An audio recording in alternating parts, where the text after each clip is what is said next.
Here's what I like about this vacuum. The headlights on it work very well.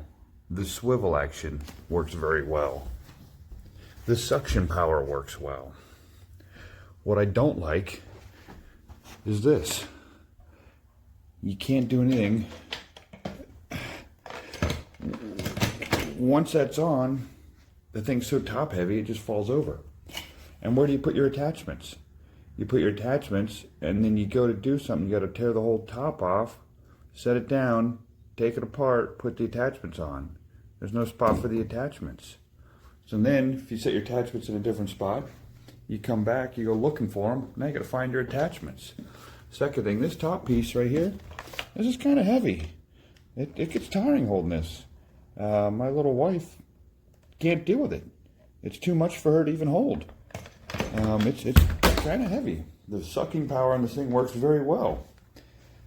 Other than that, I think I got to return this. It just doesn't seem to work well.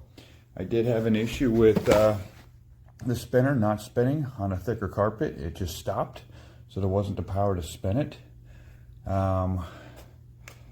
Yeah, the sucking power works great, but yeah, there's other issues with it.